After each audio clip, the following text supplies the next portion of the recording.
তো আপনারা দেখেন আমরা 11 মাসে আমরা চেষ্টা করেছি এবং আমাদের তরফ থেকে বারবার বলা হয়েছে যে কোনো ধরনের কোনো সিক্রেট এজেন্সি, কোনো ধরনের কোনো ইন্টেলিজেন্স এজেন্সি যেন কোনো টিভি মিডিয়াকে বা নিউজ পেপারকে কাউকে বা কোনো সাংবাদিককে কোনো একটা যেন ফোন না করে।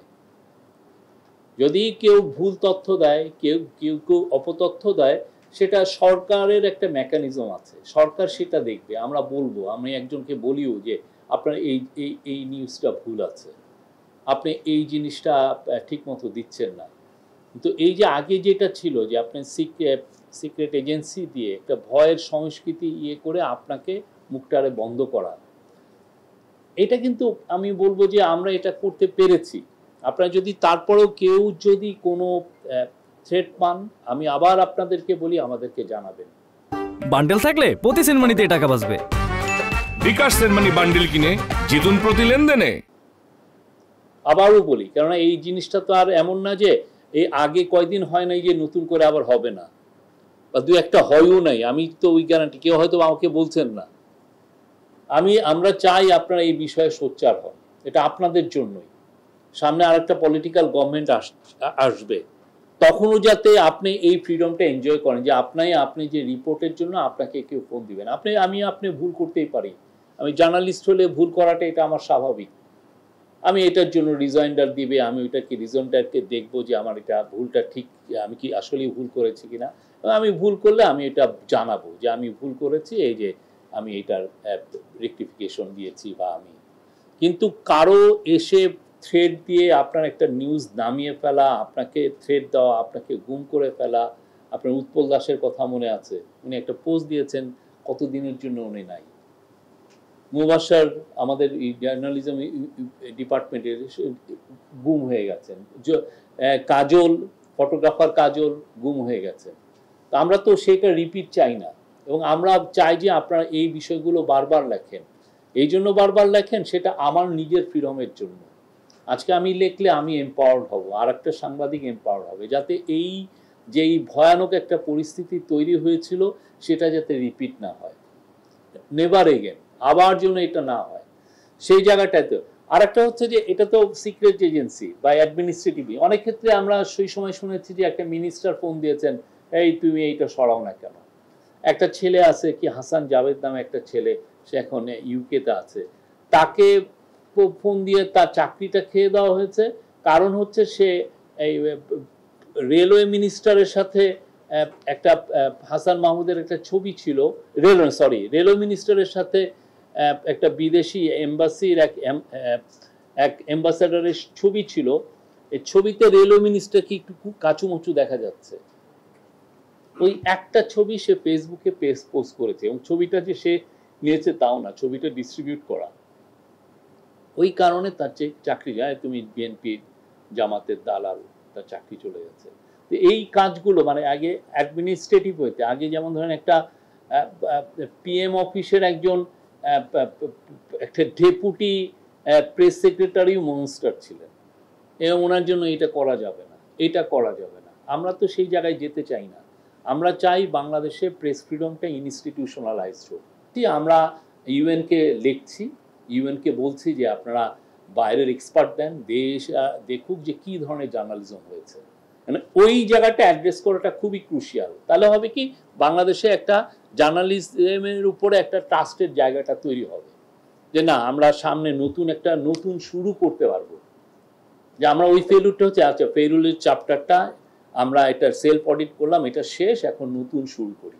এটা সবার জন্য উন্মঙ্গল। মানে যে ছেলেটা নতুন জার্নালিজম ক্যারিয়ার নিবে, সে একটা ভিশাস অ্যাটমসফিয়ার তো সে দেখতে চায় না। আর অনেকে এই যে পলিটিক্যাল কথা, হ্যাঁ আপনার তো পলিটিক্যাল ইডিওলজি থাকতেই পারে। আমেরিকায় যারা ইয়ে করে, ফক্স তো সরাসরি ওপেনলি, আমরা ফক্স হচ্ছে রিপাবলিকান, এমএসএনবিসি ওপেনলি ডেমোক্রেটিক। কিন্তু কথা হচ্ছে যে আপনি আপনার পলিটিক্যাল ইডিওলজি আপনি পারসিউ করতেই পারেন, কিন্তু কথা হচ্ছে আপনি অপতথ্য দিচ্ছেন কিনা, আপনি মিথ্যা দিচ্ছেন কিনা, আপনার তথ্য বিকৃতি করছেন কিনা। কিন্তু আমরা ইদানিং আবার আর একটা জিনিস দেখতেছি যে যারা অপতথ্য দিচ্ছেন, মিথ্যা, একদম ডাহা মিথ্যা কথা বলছেন, তাকে আপনি প্ল্যাটফর্ম দিচ্ছেন, তাকে ডেকে এনে আপনি তার কথাগুলো, কিন্তু উনি মজায় রাখতে খুব জমা দিতে পারেন, তাই ওনাকে আপনি নিয়ে আসছেন। উনি তো মিথ্যা কথা বলছেন, আপনি তাকে ইন্টারভেনও করছেন না, উনি একটা মিথ্যা ডাহা মিথ্যা আপনার সামনে দিয়ে বলে ফেললো। তো আপনার বড় একটা টিভি মিডিয়া, সে টিভি মিডিয়াকে সে ইউজ করে তার ভয়েসটাকে অ্যাম্পলিফাই করছে, প্ল্যাটফর্মিং দিচ্ছেন আপনি। আপনি এটা ওরে কি প্ল্যাটফর্মিং দিবেন? তো এটাও তো ইট ক্রিয়েটস ডিস্ট্রাস্ট। মানুষ তো সন্দেহ চোখে দাঁড়ায় এই লোকটাকে কেন প্ল্যাটফর্ম দিচ্ছে।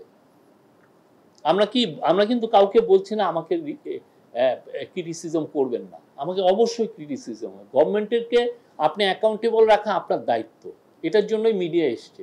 আমরা যারা গভর্নমেন্টের পজিশন, আপনাকে আমার প্রত্যেকটা শব্দ প্রত্যেকটা কাজ আপনার স্ক্রুটিনাইজ করা, তাকে আমাকে অ্যাকাউন্টেবল, এটা আপনার কাজ, আমাকে ক্রিটিক করা।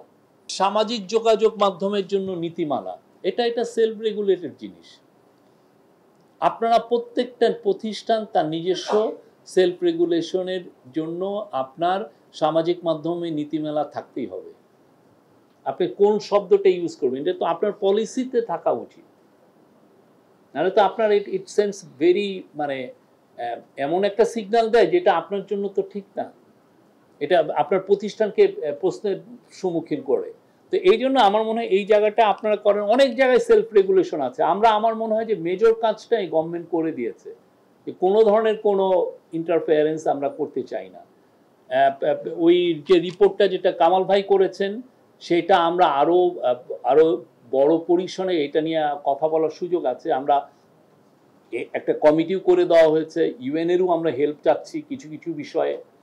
আমরা মনে করি বাংলাদেশের জার্নালিজমটা আরো বেটার হওয়া উচিত, আরো আমরা চাই যে আপনি সত্য কথাটা সব সময় আসুক, এবং যেই লো কনফিডেন্সটা তৈরি হয়েছে জার্নালিস্টদের বাংলাদেশের মিডিয়া আউটলেটদের নিয়ে, সেটাও দূরীভূত হওয়া উচিত। এটা ডেমোক্রেসির জন্য খুব দরকার। একটা ভাইব্রেন্ট মিডিয়া একটা ভাইব্রেন্ট ডেমোক্রেসি তৈরি করে, এটা খুবই এসেনশিয়াল। এবং এই কাজটা এখন যদি আমরা না করতে পারি, সামনে হয়তো এটা আরো ঝুঁকিপূর্ণ হওয়ার সমূহ আশঙ্কা আছে। শুরু হয়েছে standard charter channel I agro অ্যাওয়ার্ডের 10ম আয়োজনের মনোনয়ন গ্রহণ। এবার নতুন ক্যাটাগরি বছরের সেরা ছাদ কৃষক সহ মোট 13টি ক্যাটাগরিতে পুরস্কার প্রদান করা হবে। মনোনয়ন গ্রহণ চলবে আগামী 15 জুলাই 2025 তারিখ পর্যন্ত। বিস্তারিত জানতে ভিজিট করুন www.agroaward.com এবং ফোন করুন 018737000556 এই নম্বরে।